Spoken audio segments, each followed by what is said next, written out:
Melinda Gates has left the Gates Foundation, but now she's dedicating $1 billion to women's health around the globe. But what are these organizations and what does that really mean? Find out today as we dissect the billionaire's plans. I'm Drenda and this is Drenda On Guard. Let's get into it.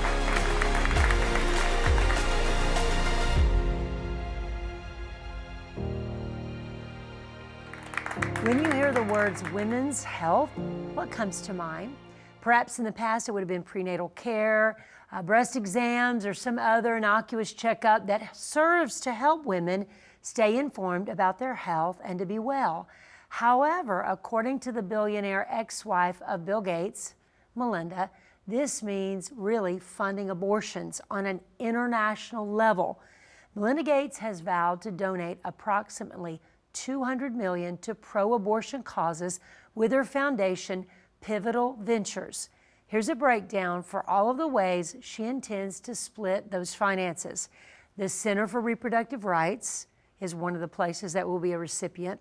It's a legal advocacy organization headquartered in New York City, founded in 1992, and it advocates for abortion-friendly laws in Latin America, Europe, Asia, and the United States.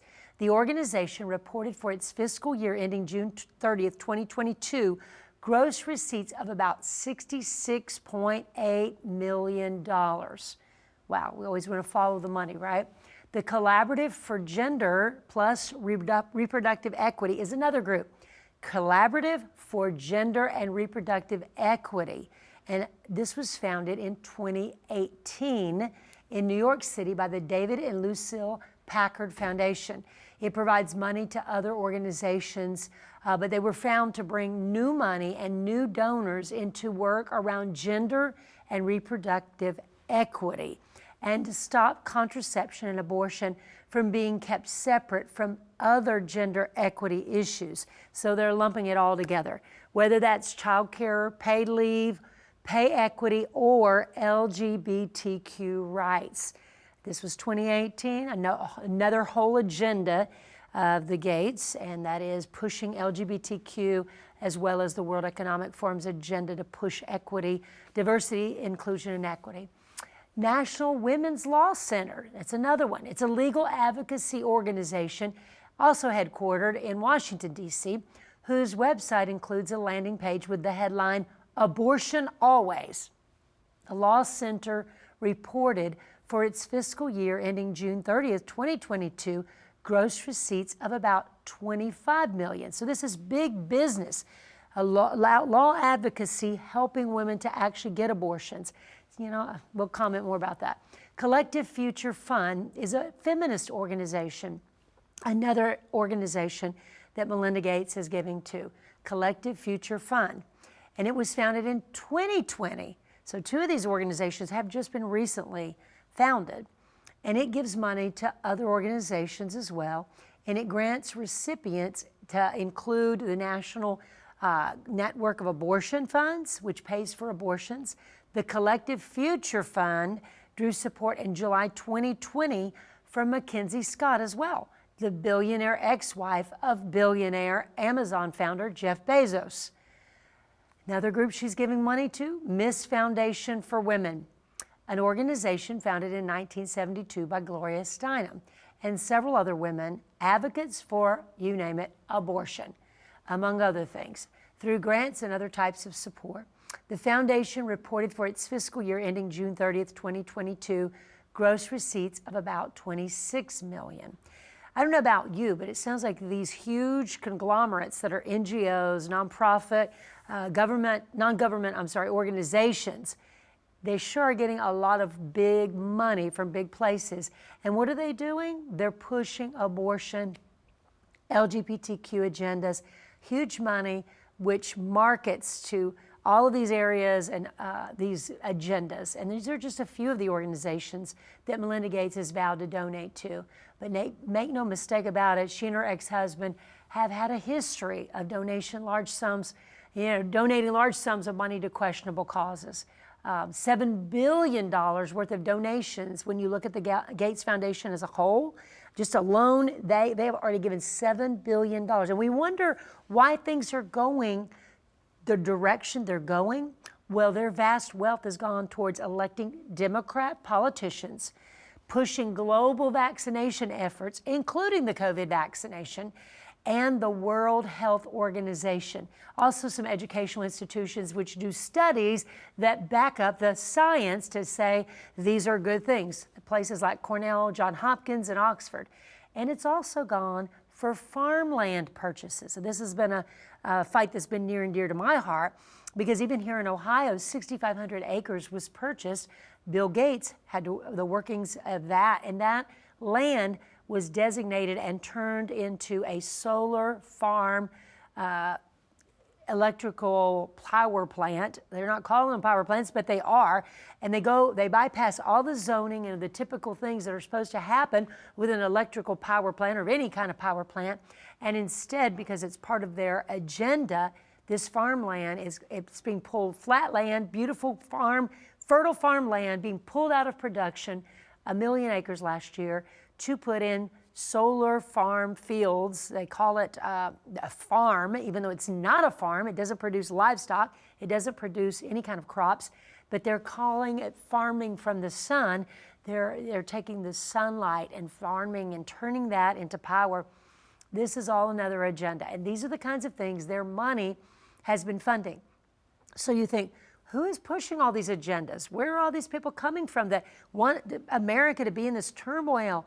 Well, people like the Gates and their huge pocketbooks have supported these NGOs, and on these NGOs then turned around, it puts money back into their pockets.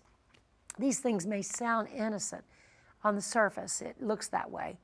You know, you're going to fund something to take care of people. You're going to produce more crops, or you're going to do green energy, or are you going to help women that are in poverty? These are minority women, by the way. Many times, many cases in these nations, they target women that are already struggling financially. And their answer to that is to actually pull them away from family, push them to terminate pregnancies and kill their own offspring, break up the family unit.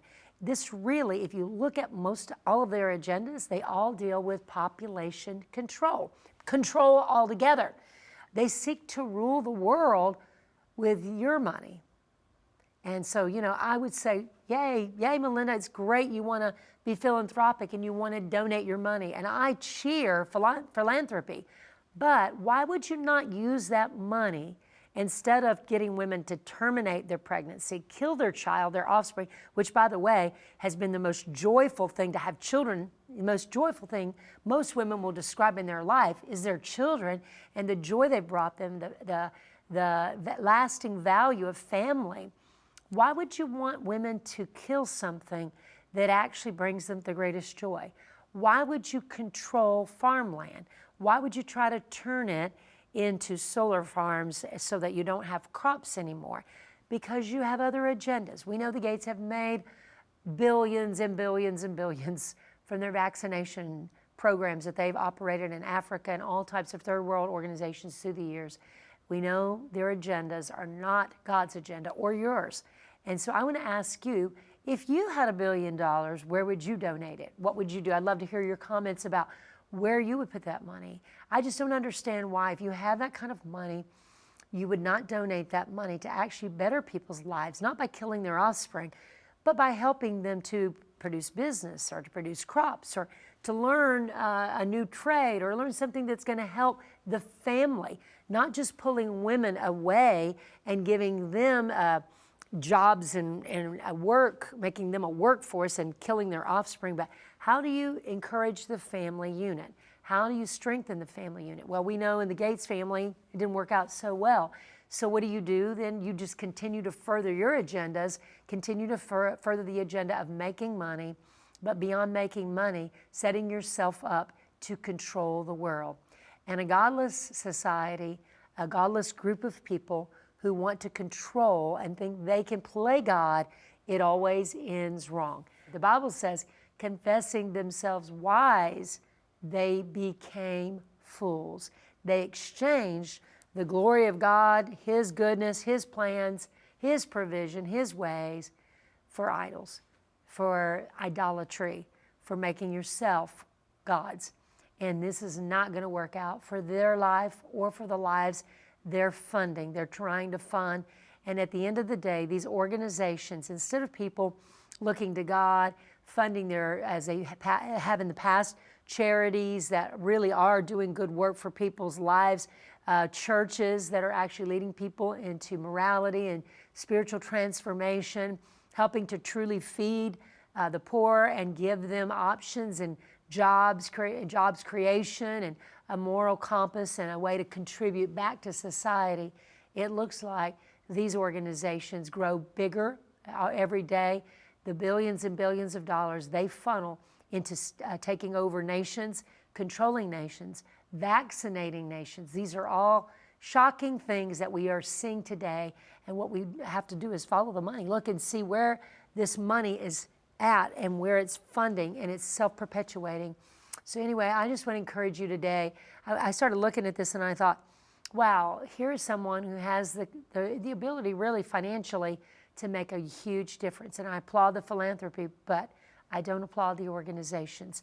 We need to dig deeper. We need to look at organizations that are actually taking, and most of these organizations they're working with, they're intended to vaccinate, a strong vaccination push, strong push dealing with farmland and farming techniques, which could sound in the beginning good, like you're going to feed so many people, but when they put these chemicals and they've done the GMO and all of these things have not turned out to be so good or to help the poor or to help anybody, instead to poison people. So poisoning people, hurting people, and at the end of the day, aborting their children. So here's some Gates Foundation research.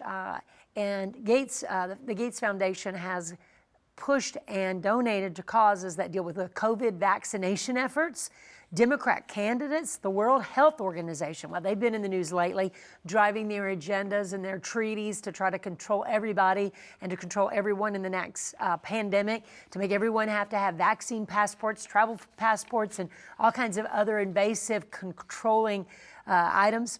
They gave to Gavi, which is the Vaccine Alliance, the Global Fund to Fight AIDS, malaria and tuberculosis, UNICEF. Some of these organizations we think, oh, these are good things. They sound like great causes. But in those causes, it masks a lot of the money that really goes to vaccinate kids with things that are not safe, to abort children, to kill children, to take down the population. They also have given to PATH, a global health organization, some universities. And here's an interesting one. The Clinton Foundation, the connection. You know, we heard Melinda Gates say that when she met Jeffrey Epstein, he was evil personified. So there was a lot of us that were hopeful that maybe her eyes were being opened and she wanted to be away from that, and that was part of the foundation for their divorce. But now she's giving to organizations that share the same agenda. The Clinton Foundation, where did the money go for Haiti? They've never seen it.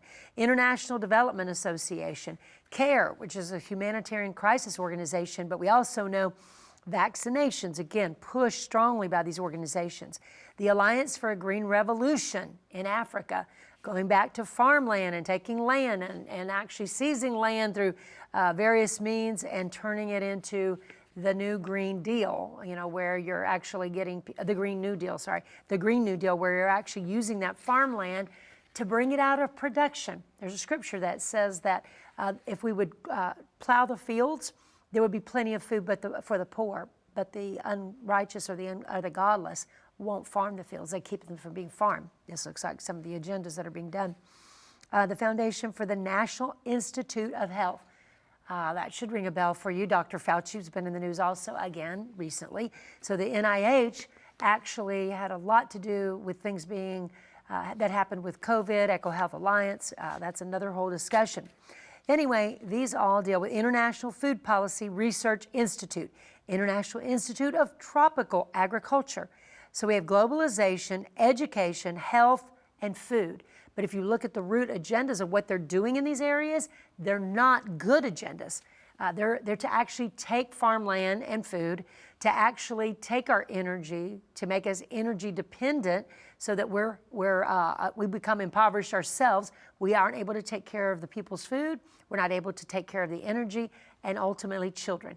These are the targets: food, energy, and children. And we saw that with the Biden administration. When they stepped into office, immediately our energy independence that Donald Trump established, they got rid of that immediately. Even going into our reserves, our oil and gas reserves, and lowering those to dangerous levels.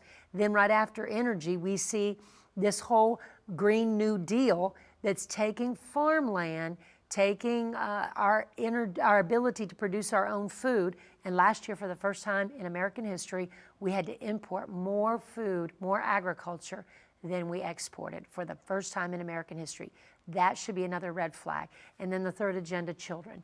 Taking the lives of children through abortion, through various things that are supposedly in the guise of health that turn out not to be healthy for children and cause them more problems. We've seen more ADHD, we've seen more autism, we've seen all kinds of things happen with children, and certainly more mental illness and more confusion and suicide since they've been driving these agendas.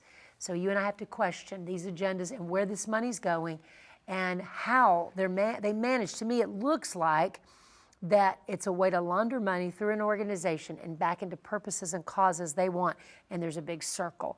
And somebody should be looking into that and investigating that, because it does certainly look like that. So anyway, I just want to encourage you and I that these organizations, they always want to sound philanthropic to us, but at the end of the day, we need to ask what they're doing and why they're doing it, and look at the agenda that's greater than that. And at the end of the day, they're the ones pocketing the money, and they're using agendas across the earth to change the world as we know it.